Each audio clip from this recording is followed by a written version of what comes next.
Hi folks, welcome to the Prepared Homestead. This is Travis. Thank you all for stopping by to watch. Well, the rain that I've been telling you about's been kind of building up, and we're finally getting some good water flow. This about right there is where I normally stand. Somewhere in that area. There's a little bit of a sandbar right there. And I usually stand there when I make a video, and I don't know, it's 7-8 inches, maybe close to a foot underwater. This is the small creek, the wet weather creek. It only flows when it's obviously wet. And then that's the big creek there, and it flows all year long, and it's flowing really good right now. And we've still got rain in the forecast for today, so it's that time of the year. Get these creeks filled back up, ponds filled, looking good. This is a good thing. It's a good thing for one big reason. If you were paying attention to anything that happened last night, or that anything that's been happening here lately, having creeks full of water, well, that's a good thing, because we're going to need that. And you might be a little confused at what I'm getting at, so just stick with me. You'll figure it out, hopefully, by the end of this video. I did not watch the debacle on TV last night. I didn't, for a couple of reasons. Had family, and we were having fun and eating dinner and playing board games and that kind of stuff. And also, I just don't care anymore. It's a big clown show. That's what it is. And you can disagree with me if you want. That's okay. I can respect your opinions. You can respect mine. But I'm telling you, it's a big clown show. We had both Trump and Biden last night bragging over who was the person that brought us the COVID vax, and that, you know, we should praise both of them, apparently, because they did such a great job in vaccinating millions of Americans and all of the, you know, collateral damage that's ensued from that. It's insanity. It really is. But I think that there's probably people further up the food chain that get it, and they see that there's a purpose there and there's a plan. But I sometimes wonder if the people that are partaking, and I mean people like Biden and Trump and Kamala and all those other people, if they don't even quite understand, if they're just caught up in the game themselves, who knows?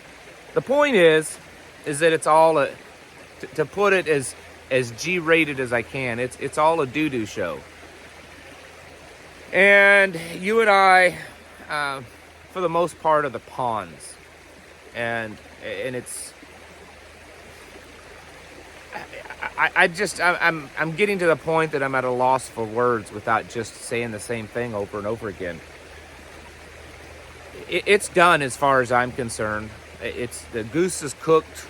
The country has long since reached its peak and is on the downward spiral. And I don't think we're coming back, not without some kind of, I don't know, cataclysmic major event that brings us to our knees, figuratively and literally, and then maybe a rebuild from there. But I personally think that we're kind of done as a country.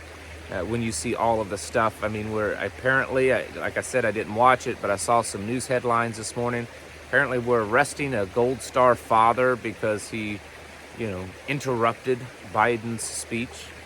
Good gracious alive.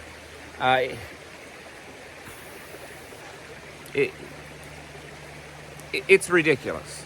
It's absolutely, it's a clown show.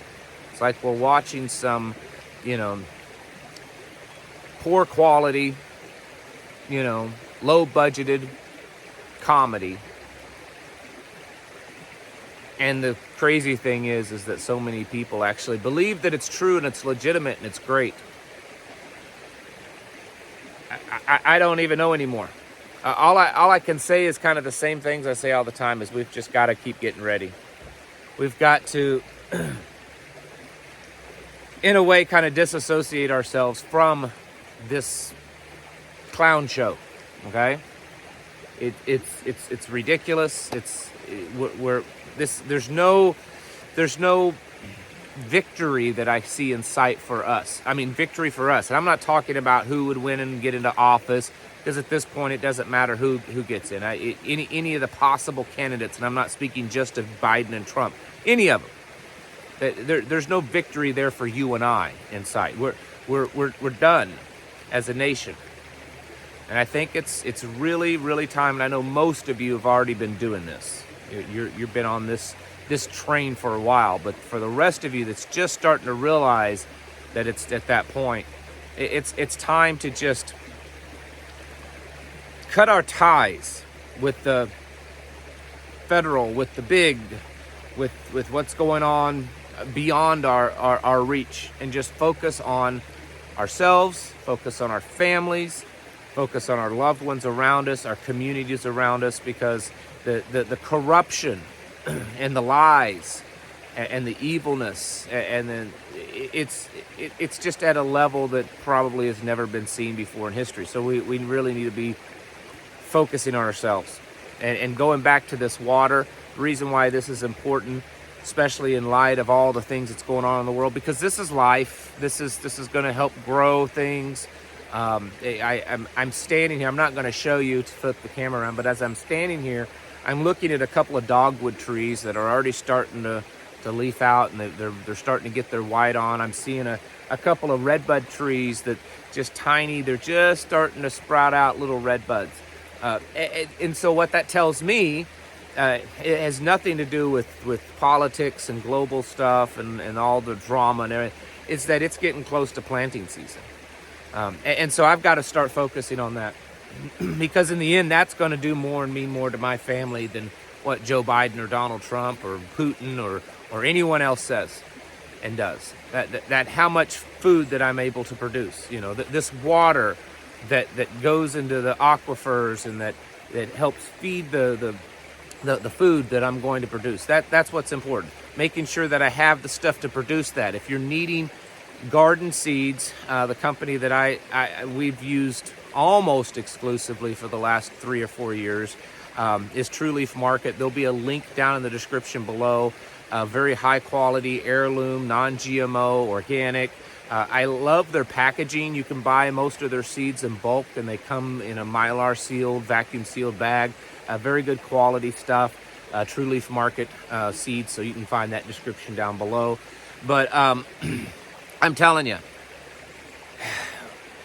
focusing on this kind of stuff, food, your own personal shelter. And I know you're saying, well, I already got a house. No, I'm talking about shelter for your homestead, meaning the security. Are you thinking about, how you can protect your homestead when all of the, tens of millions of illegals finally filter out to where you're at?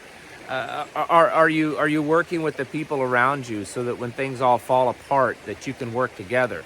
Maybe you can't produce everything that you need, but maybe your neighbors can produce some other things that you're not, and so you can work out trades and barters with them. You can work together to come and help each other. That's part of that mutual assistance. Are you communicating with people in your area, small business owners, that they may provide a service? Maybe they're a mechanic or a welder or a plumber or electrician or something like that, and building a relationship with them so that when the U.S. dollar starts to completely lose its value, you can say, hey, maybe this paper is worthless now, but hey, I raise chickens. Would you like some chicken meat? Because I need transmission work on my car. That kind of stuff. Building relationships with people, coming to each other's aid, becoming as self-sufficient as you can. Really trying to kind of break this mindset that we've had so long, that we're part of this big, powerful nation. I just don't think that that's going to be the case anymore.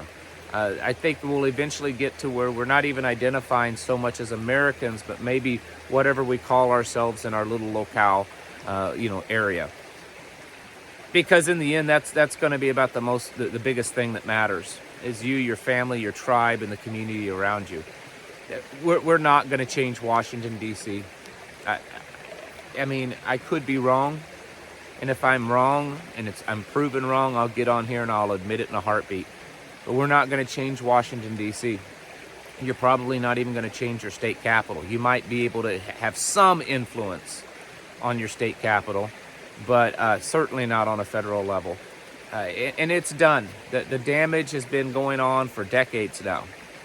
And I really wish people would stop putting so much money and time and energy into that federal level Washington, D.C. And if they put that same amount of time, money, and energy into their local level, I mean, look at the money that's raised for presidential campaigns. If those monies were put into local communities, think of how powerful, how strong, and how resilient they would be. We need to start turning our sights inward and locally and getting ready, because all of this poo-poo show, it's going to come home soon. And we're already feeling the effects of it, the Bidenomics and all of that kind of stuff, the godfather of the vaccine, what he did for this country, all of this. We've already felt those effects. They're going to become more profound, and we're gonna watch. As we are watching, we're watching this country just completely fall apart. And if you don't want to get caught up in that collapse, in that falling apart, then you need to focus on, what's around you. How many chickens can you raise? Goats, tomato plants. Do you know how to heat your own home? Can you do for yourself? Do you know how to wash your clothes? If this is your only water source, how do you turn this, rainy, dirty water into something that you can drink safely? Do you have the ability to do that? You should be thinking about these things, because in the end, that's going to matter a whole lot more than what some old decrepit, senile man says for an hour and a half in Washington. You need to get your houses in order, folks, and start preparing yourselves mentally, physically, and spiritually. Thanks for watching, and I'll catch you in the next video.